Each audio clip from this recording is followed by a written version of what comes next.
Hello dear, and have a nice time watching this documentary. I am Hassan, but known as Rafiq in Indonesia. I am one of the about more than 3,000 asylum seekers and about one of the 13,700 refugees and asylum seekers in Indonesia. I am here since January 2016, and this is the 6th year I am still asylum seeker.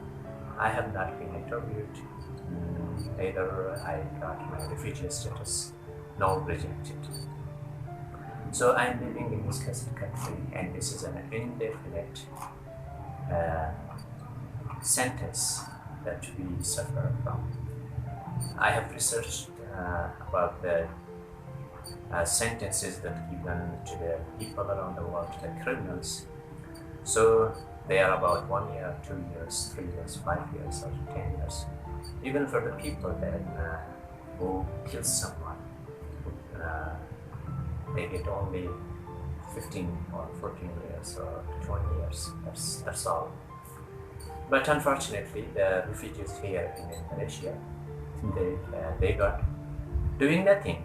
They got 9 years, 8 years, 7 years, 6 years. And my one, I'm still asylum seeker. And this is the 6th year. 5 years, I'm from my children, from my wife, and my parents. But UNHCR is looking for livelihood. And they never care about these people. They never understand the situation of this. A week ago, I was interviewed by a reporter. She asked me, how can you explain or how do you define the situation of a refugee? And I told her that this is the situation that cannot be defined. We just can't. We can say some few words about it. That day was the Father's Day, according to us. So I said this is the 6th Father's Day that I cannot visit my children, my babies, and my wife. And the 6th Mother's Day, I cannot meet my mother. I cannot say Happy Mother's Day.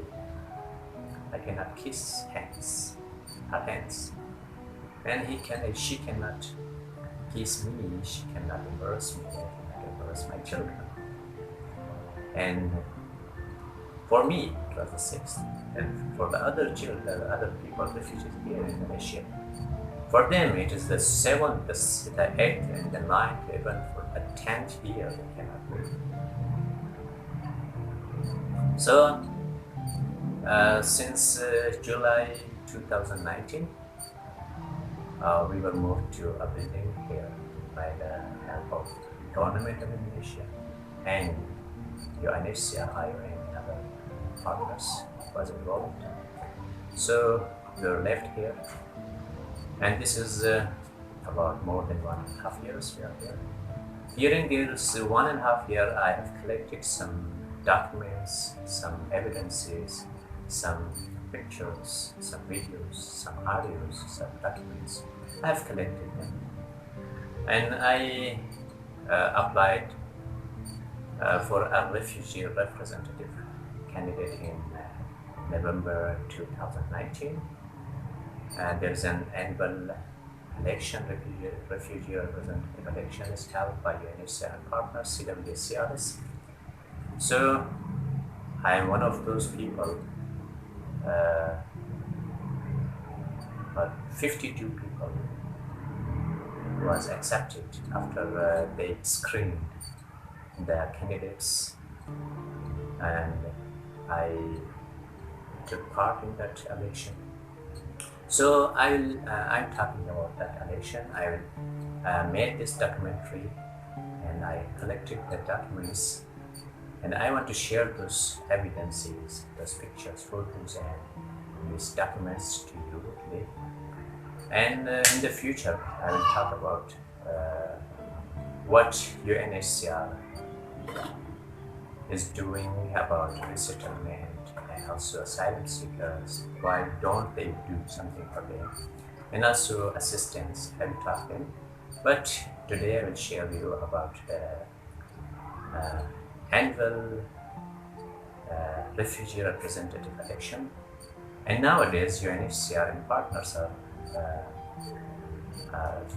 inviting the refugees to apply for them because they will have a refugee representative election in April next month. They will have it, and from nowadays they are processing the process of election, and they are collecting the papers, they interviewing, they screening, and that's why I'm talking now. I'm presenting this documentary to you because it is now the election is going on and the campaign is going on. I am one of the elected refugee representatives on November 4, 2019, but disqualified by the UNHCR in Malaysia, CRS, CWS, and other partners. As you may have watched my last videos, I shared the Convention 1951 and Protocol 1967 about refugee status, and now I'm sharing with you that whether or not the UNHCR and partners are following those rules or not. They're following those rules. In this documentary, I use the pictures, documents, voice records, and videos as I've recorded or collected during the last years with their dates and times. At the end of this video, you will be aware that whether or not the UNHCR followed the Convention or Human Rights Rule.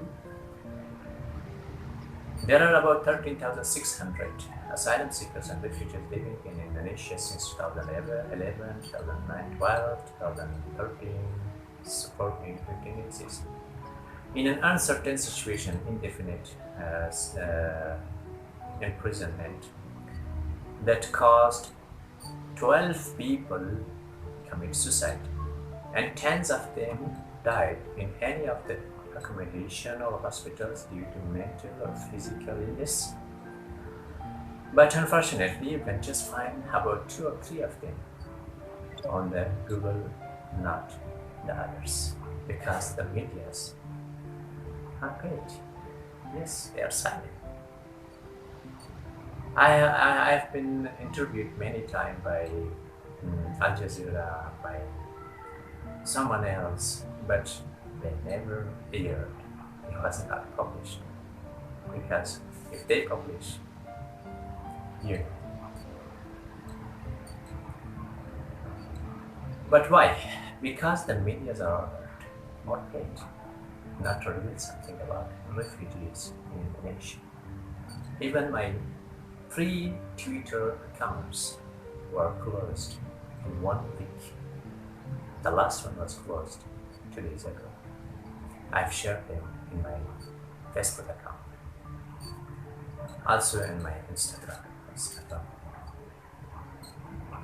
I have started to expose what goes on with refugees in Malaysia, and in this video, I will share about refugees representative election, which is held annually by UNHCR in Malaysia and partners. I was one of the 52 candidates from 11 countries in November 2019. September 24, 2019 at 5:13 p.m. a poster was released in refugee WhatsApp group, which invited the refugees to apply for refugee representative. And you can see now here, this is the date and time, this group, refugee group. And also you see this poster which says about the process, the requirements, and also it guide you, and the detail of the process is below, as you can see. And this is the requirements and the process of the election. this one, how to apply. And women are strongly encouraged to apply. The first step of the process was applying. And you can see now here, call for candidates, and you can apply. The date for submitting the application is 21st September to 11 October. And I have applied as it was instructed in September 2007. You can see this is how to apply, and this is my email that was sent to UNHCR on September 2019. On 27 September 2019. And I received a call on October 14 at 5 p.m. for screening. It means I was accepted. And they called me to go for a screening. I was told to go to the UNHCR office for a screening on October 15th at 9 a.m. And we also had a previously arranged meeting with UNHCR to talk about Colorado's refugees issue, but it was at 10 a.m. We had to go. I was supposed to be screened, interviewed at 9 a.m., but at 10 a.m. we had another arranged meeting to discuss with some other officers, UNHCR officers. And this is a call at that time that I received from this number, and I went for the screening. On October 15, we three people, a woman, Mr. Wahid, and I, went to the UNHCR office. My screening was supposed to be at 9 a.m.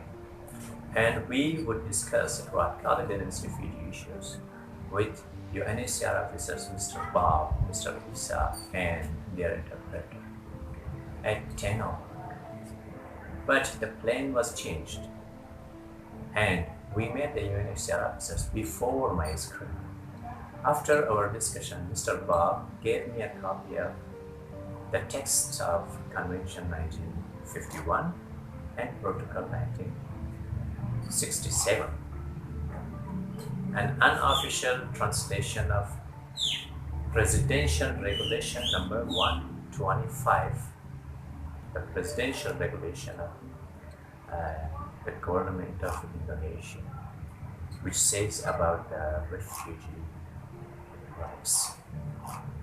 And I received that from Mr. Bob on 15th October, the day I had a screening as well. Mr. Bob said, we will not assist you 550 people because the other 5,500 people would rush and ask their rights. This is what UNHCR officers believe. They do not give, they sacrifice these 550 people so to stop the other 5,500 people. They sacrifice us. They sacrifice the children, the woman, the man, to make a barrier between the other people who do not receive any assistance, who do not have any right to get a job, to get paid. And because to stop the others, to give a message to others that we will not provide you assistance, they sacrifice these refugees, these children.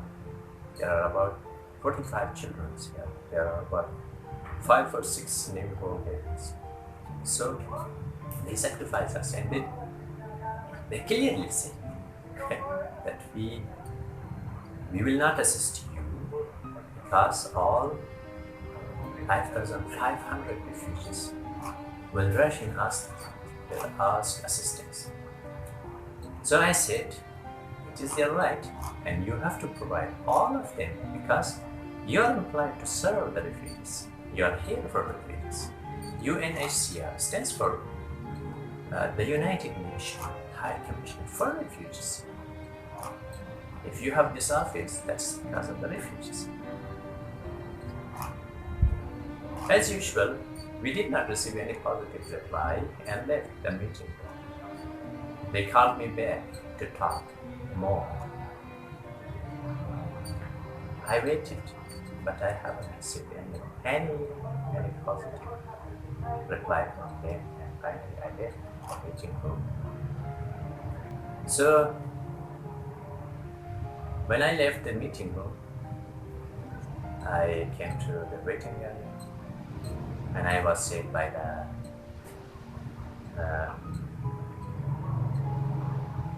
security guards to wait for the screen. I was screened.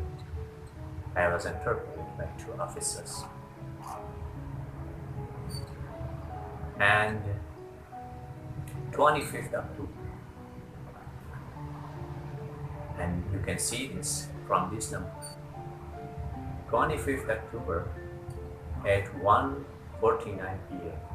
I received a call which took 1 minute and 19 seconds. I was informed that I am accepted and I can start campaigning. I did not need to campaign, and I never asked the refugees to vote me unlike others. I was always telling the refugees to vote the one who can fight for their rights. And it's true.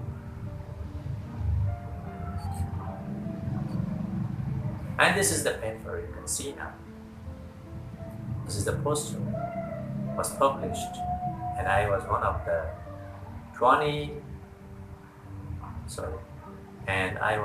the 52 refugee candidates from 11 countries who got the 3rd highest scores in the interview. It means no background issue was shown during the screening. Just note it now. We will see the result later. You can see now here, as from 11 countries listed here. There are about 21 candidates accepted from Afghanistan. But we were informed that there will be both offline and online voting on election day, November 4, 2019, which was not acceptable for candidates because the candidates who are in contact or will be in the future with the schools and or any other NGOs that has access to the refugees' data could be able to use those data for the intended candidate. That's why some of the candidates raised their voices and suggested to meet the election commission. And 5 of the Afghan candidates agreed to go and meet them.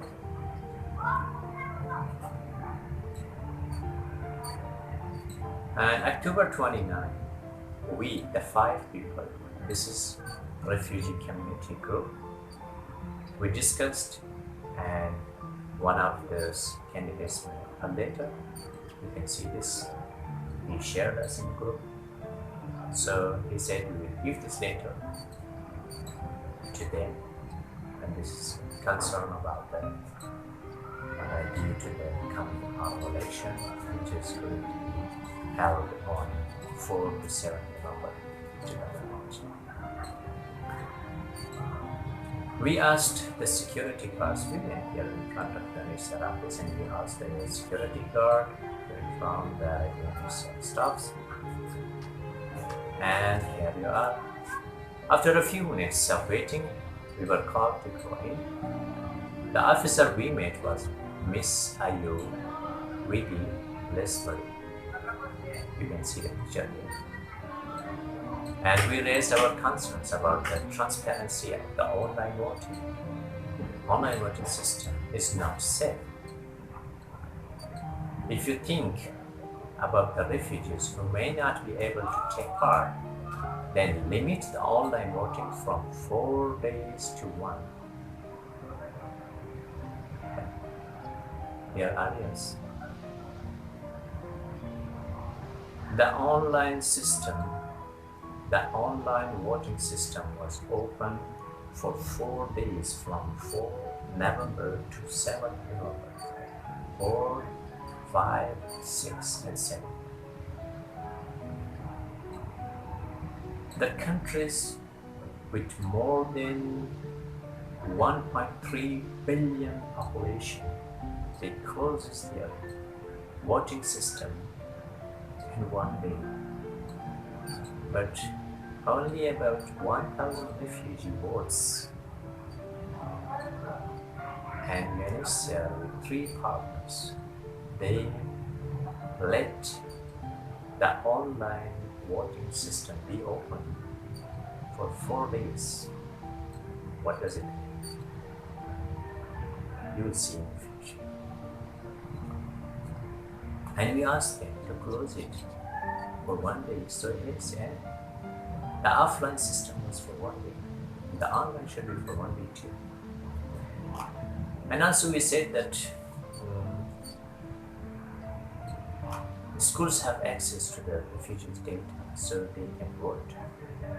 They can use those data to vote only for one candidate or the intended candidate. But she said we cannot control them.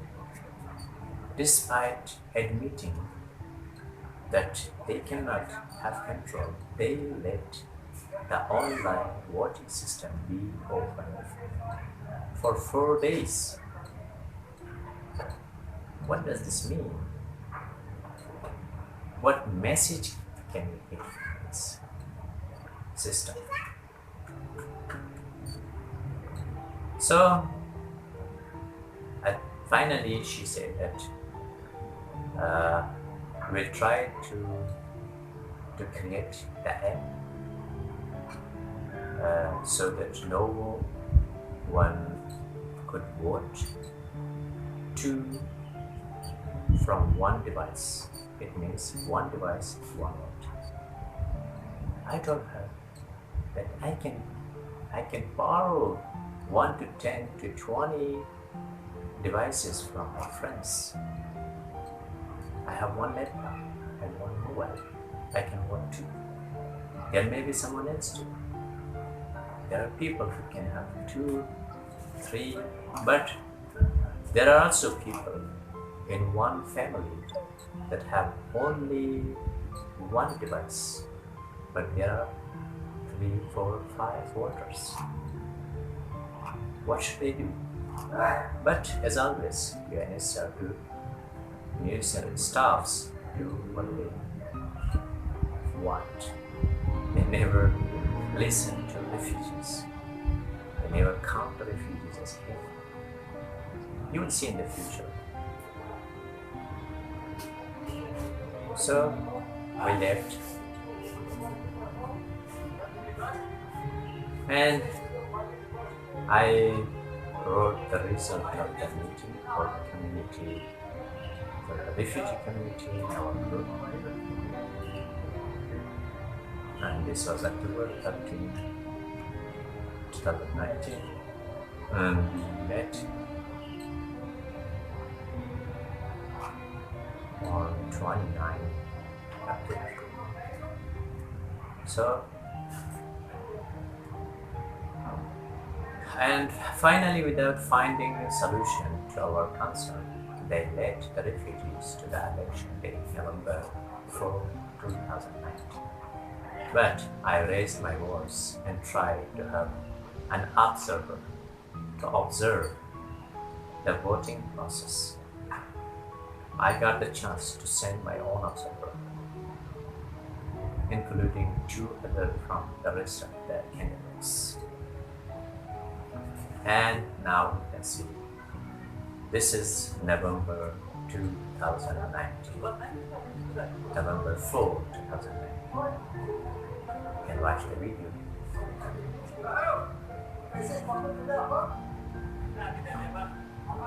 And this happened. And you see the result. Monday, November 4, 2019.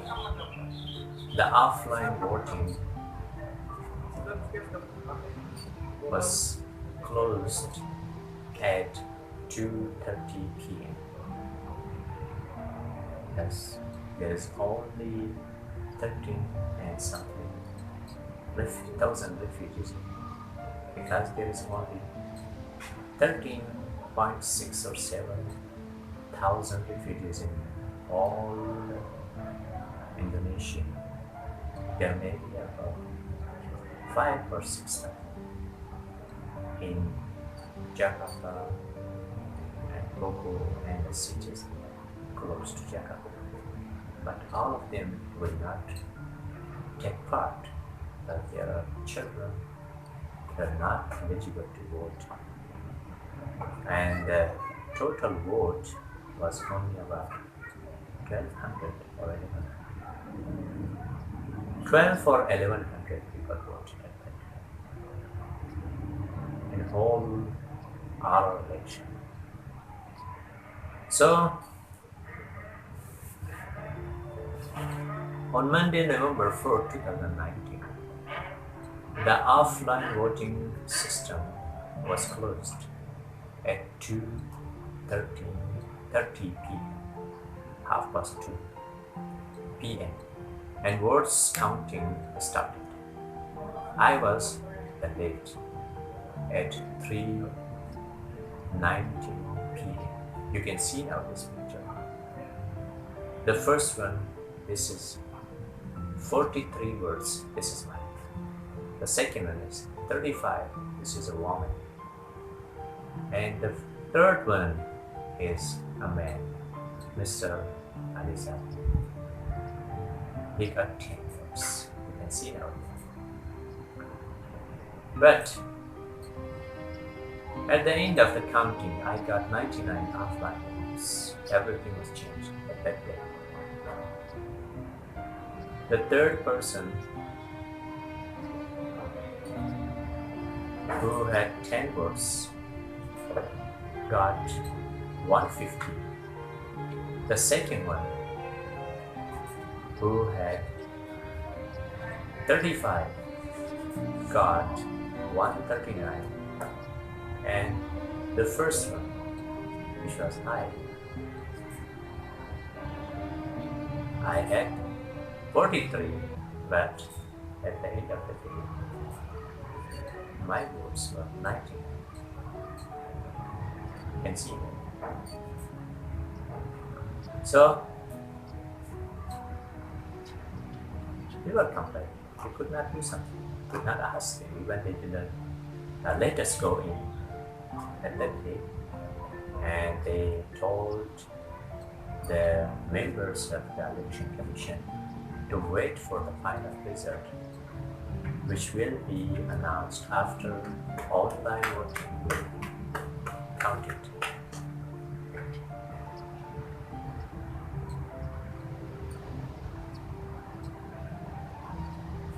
So, November 18th, 2019, you can see this. Our observer was called to go to take part in announcement of the election result. So they went here. The observer, went before me, and I went after him. I was on the way near to the CW's office.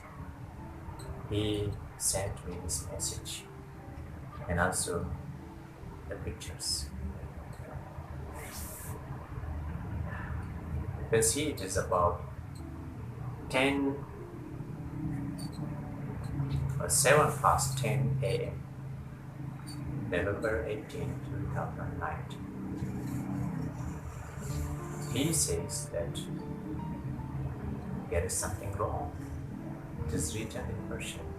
The alphabet is in English, but it is in a Hazaragi expression. Inji taqallub, inji qallab kari shuda. It means there is something wrong. There is is some fraud here.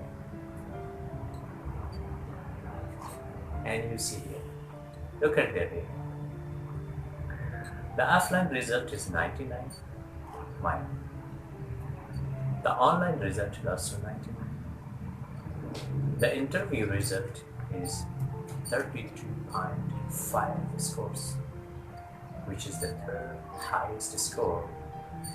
The first one is an experienced candidate, also remained representative in the past years.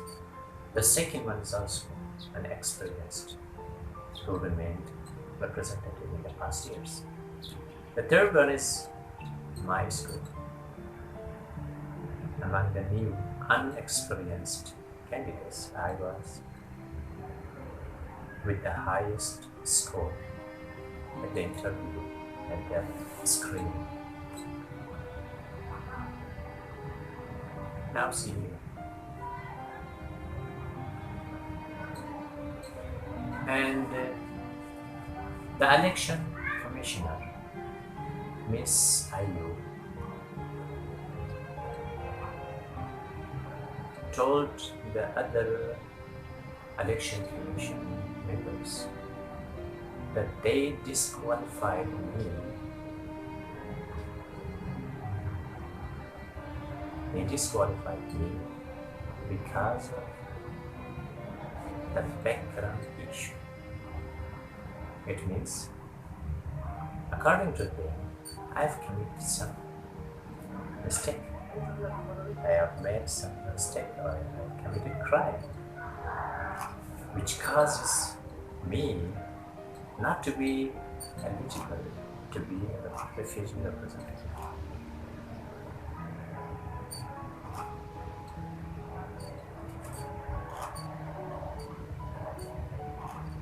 Now see the result of their screening, the interview.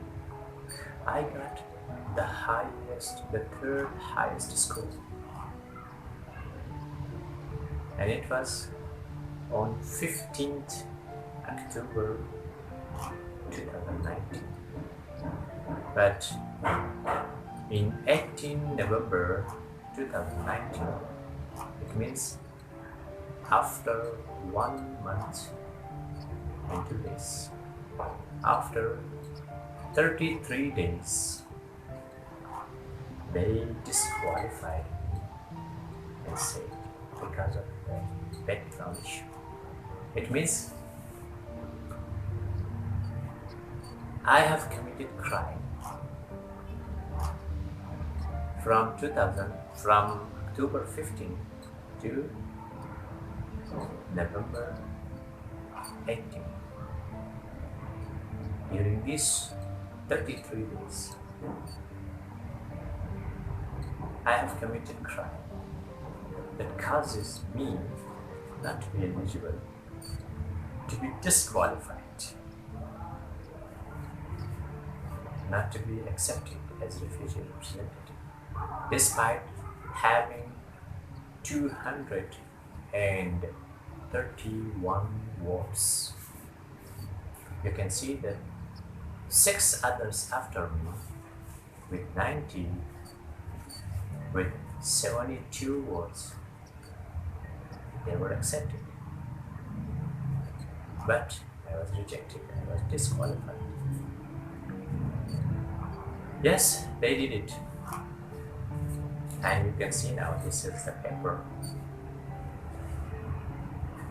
They signed, the election commission members signed the election commission. They signed, they issued and published it for the refugees. They announced the result.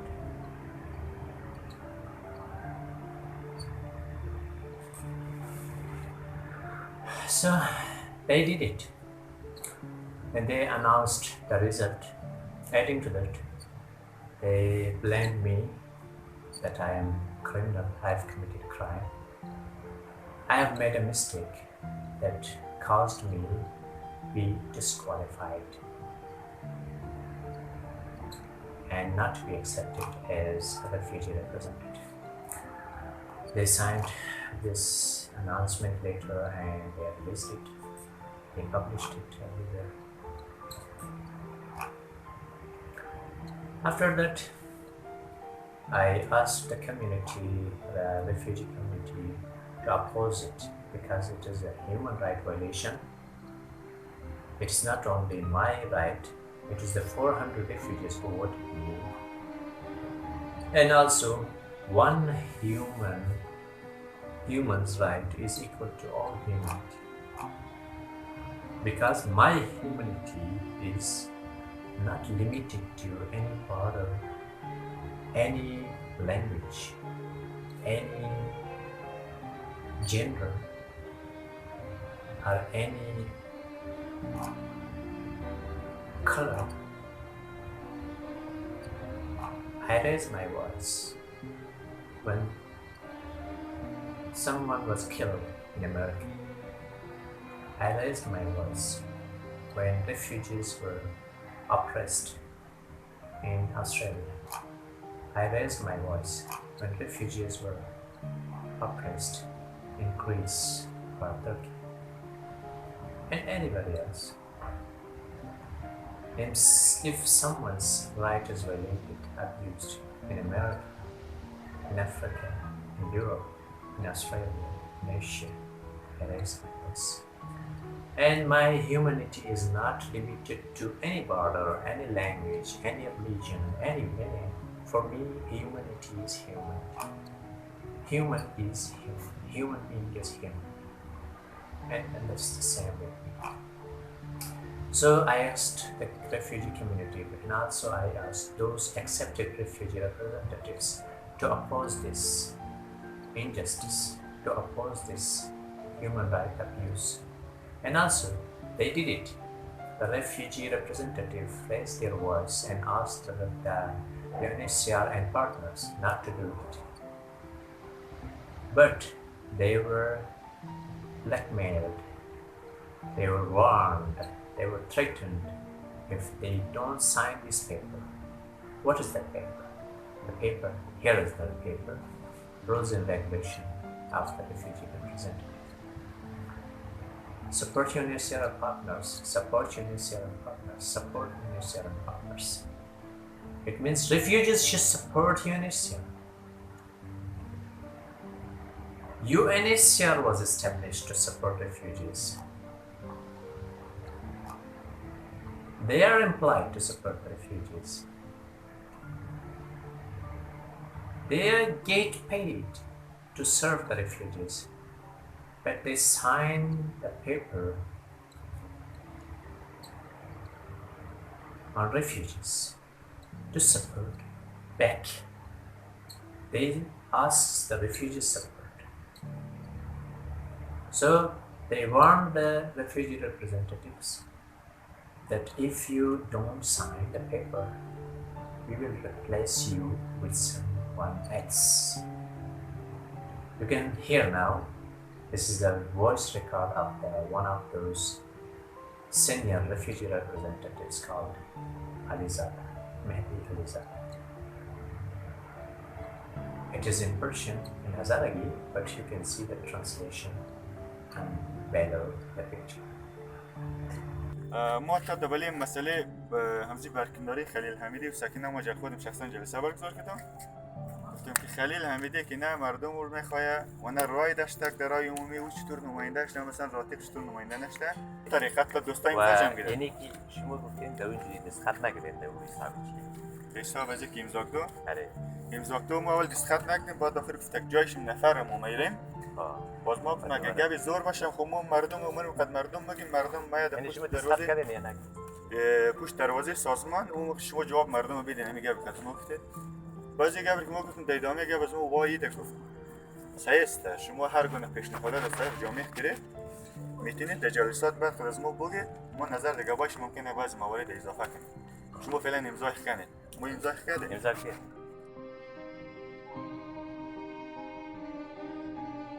Yes, they were threatened. You can hear them. And they released this congratulation poster. Congratulations, refugee representatives 2019 and 2020 by by CRS, UNHCR, CWS, and Save Children.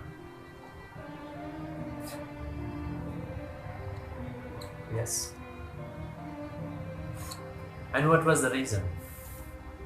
When we made other stuffs, other UNHCR stuffs, because they gave chance at the result announcement day, they told the members of election commission that any candidate who believe that the result of the RR election is not transparent, they can send a concern letter to us and they can raise their voice. And they themselves said that from this date you can send us later. According to their own announcement, I wrote a letter from myself, and this is the letter. November 2019. I wrote my letter. This letter was from myself. And another letter from the refugees who voted me at the same day. This was to the United Nations High Commissioner for Refugees in Malaysia. And the first one was from myself to Election Committee. And we have heard nothing from them. Finally, because it was my right, it was the refugees' right, and it was the human right. And I protested. I wrote another letter on 29 November 2019, and with some other refugees we took that letter and went to UNHCR office. This is the letter. And we met a UNHCR staff, Miss Janet. This is Miss Janet. I asked her, after discussing about the asylum seekers issue, resettlement process, and financial assistance, I asked, we came to our demand, refugee representative, election result. So I asked her why I have been disqualified. If I had committed a crime that can cause me be disqualified, please let me know what is that, which I myself do not know. Because I had been screened on October 15, it means about 33 days ago. Sorry, October 15, November 29, more than a month ago. It means about 1.5 months ago, I was screened. I was interviewed by 2 of your officers, and I got the 3rd highest vote after 2 experienced refugee representatives who remained representatives in the past years. But among the new unexperienced representatives, new candidates, I was the highest score holder. I got 32.5 out of 35. And the screening result shows my background was clean before the 15th October. But the election commissioner, Ms. Ayu, told other members of the committee that I was disqualified because my background was not clean. And what Miss Jenny said was weird. She said, no, you are disqualified because there are two candidates from one place. The building we in California's ex-military building.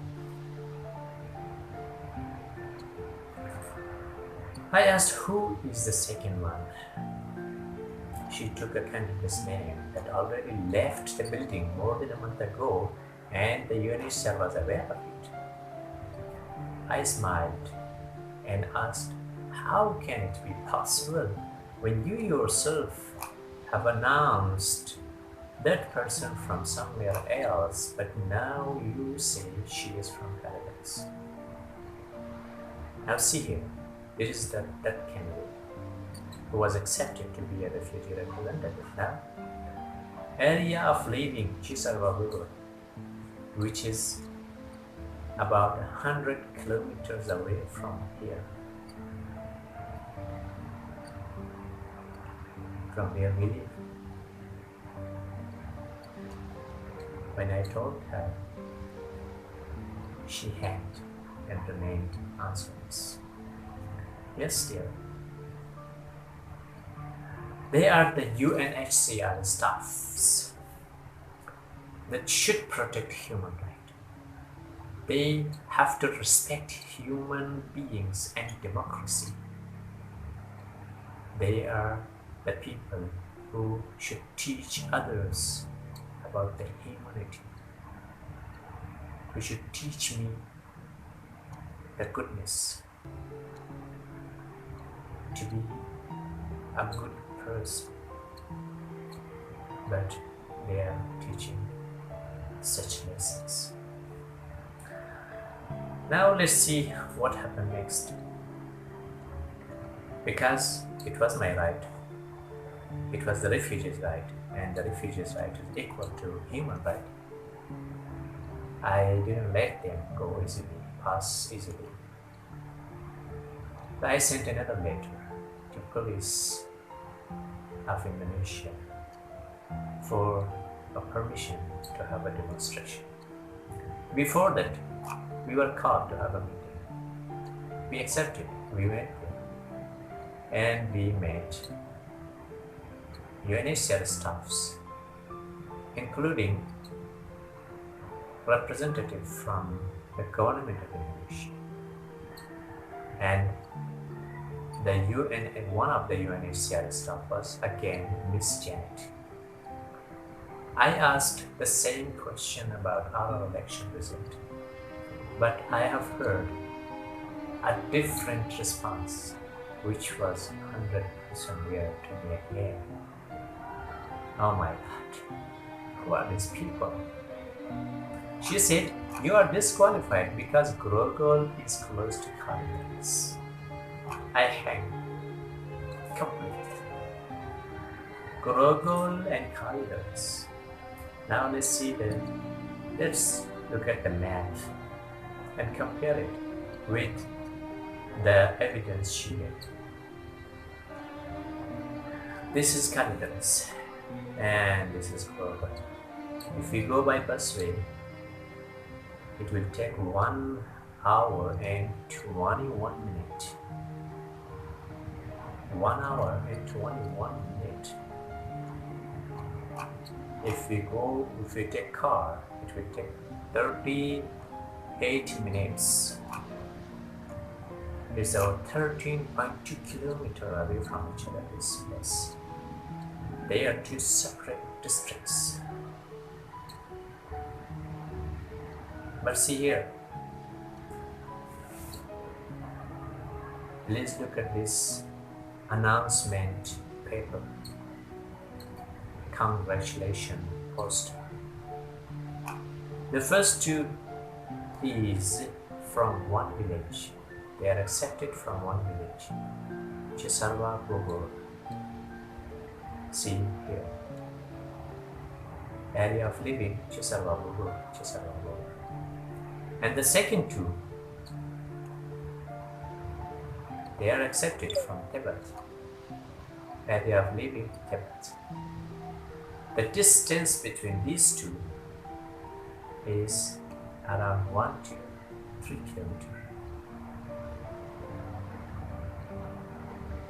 They have accepted 2 people from 4 or 5 square kilometers, but they rejected, they disqualified another one, which lives 30.2 kilometers away from the first one. They can accept from two from one village. They cannot accept 2 from 2 districts. This is the UNHCR's evidence.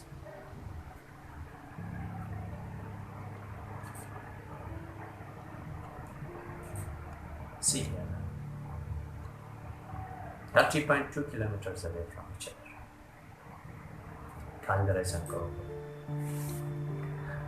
As you saw, the distance between the 2 separate districts, Calderas and Gurukul, is more than 13 kilometers. And the UNHCR staff says we cannot accept 2 representatives from those 2 separate areas, separate districts. Gurukul is close to central Jakarta. Calderas is close to another province. It is close to Tamil.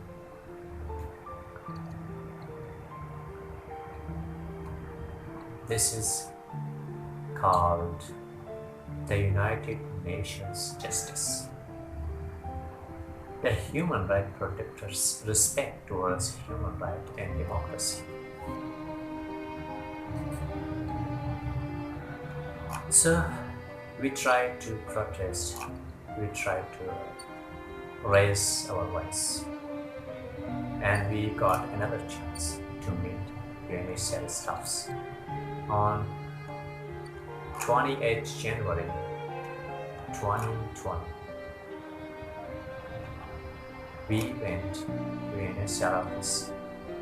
We were 3 people, and there were 3 staffs, 3 members from UNHCR, and 2 people from the government of Indonesia, but including some security guards and interpreter. There were about 10 to 12 people in that meeting. I asked, after talking 3 hours, so that meeting took 3 hours. The first session took 2 hours, and we got tired. We took a break about 7 to 10 minutes. In the first round, we talked about resettlement, asylum seekers issue, and financial assistance. In the second round, I asked again about our election result. And what I have heard from Mr. Blatch was something very weird. When I asked this question, Mr. Blatch didn't let Miss Janet talk. He said, there is some other criteria. That's why you are rejected. It means what Miss Ayu on November 18 and Janet in the two other meetings, and what Miss Janet in the 2 meetings said was wrong. None of them is correct. Said there are other criteria. That's not because of the 2 representatives from area. And that's not about the global and the corridors, but there are some other criteria. This is the UNHCR. They can do it with refugees. They have done it many times with refugees. This is the United Nations staff, and this is the United Nations branch, UNHCR. These people are employed to serve the refugees, but they serve like this. Wow. This is Mr. Flash. This is called the United Nations. Yes. If the gold rust, what shall the iron do?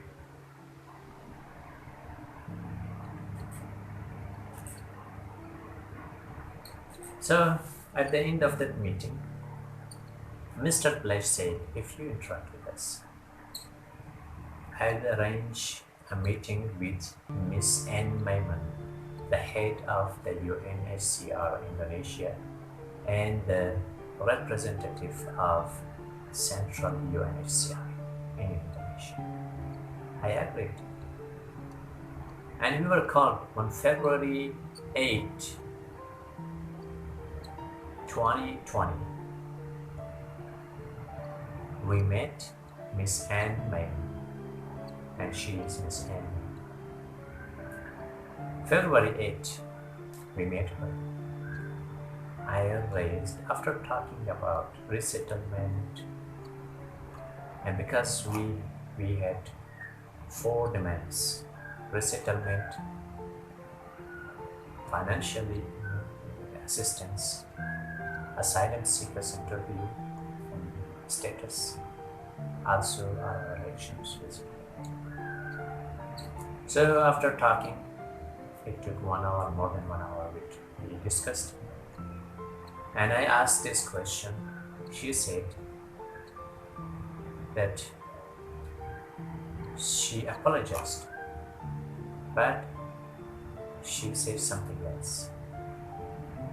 She offered my friend, Mr. Wahid, because he can speak Indonesian language, and she said that you will be a teacher of Indonesian language. We will provide you this opportunity. And she offered me to work with you. And this was weird. This means whatever Miss Ayo, Miss Janet, and Mr. Blash said was wrong. None of them was correct. My background is clean now. There is no criteria. No 2 representatives from Kalidares, and no Kalidares is close to Kokok. My background was cleaned. They used eraser. I think it was written with erasable marker, that's why they could remove it. Now my background is as clean as they can offer me a UN job. But I couldn't trust them because I have seen many things from them. I didn't hear any trustable word from them. That's why I couldn't trust them. I said, you should promise to be honest with refugees. I can work with you. I can support you. You support me. You support refugees. But you should first convince me. You should first promise to be honest with refugees. Else I cannot. Because I cannot trust you. Despite so many evidences, so many proofs of your human right abuse. Like, how can I trust you? And finally we left a meeting. Yes, this is UNHCR Indonesia and UNHCR Indonesia staffs and partners, CWS, CRS, and they do with refugees. When they do clearly in front of hundreds of people, thousands of people, they violate the human right. They abuse human right. Clearly. In front of thousands of people, how can we believe they do not do in secret? So because this session, this part of the video was about the Arab election, that's why I didn't bring you any other evidence about their human right abuse. So I just talked about the Arab election. I will bring you the evidence in the future videos, that what did they do with refugees, how they abused the refugees, what did they do with them. I will come to you in the future videos. Now, how should I believe the United Nations will bring justice, equality, and peace to the world? You are listening nowadays, you are watching the videos from Mr. Antonio Guterres. They are talking, the United Nations is talking about the gender equality. How can I believe? How can you convince me? Please. I have touched. I have felt. I have seen. I have heard. I have experienced human rights violation from these people. From the UNHCR office in Indonesia, from UNHCR staffs in Indonesia.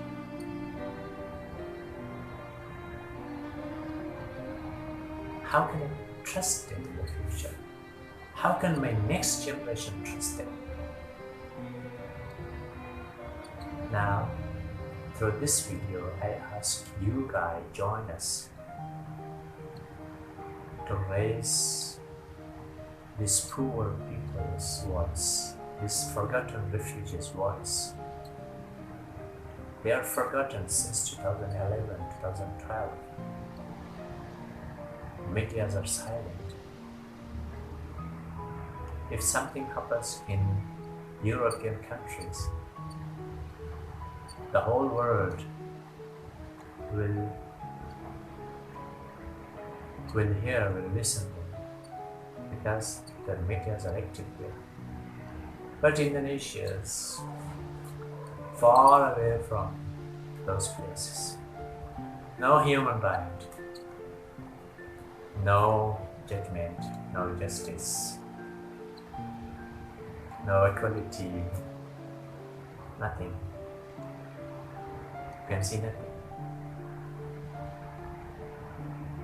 That's why everything can happen to these people. 12 people committed suicide. You cannot find on medias more than 2 or 3 of them. Yes, guys. So, bye for now. I will come to you soon in the next video.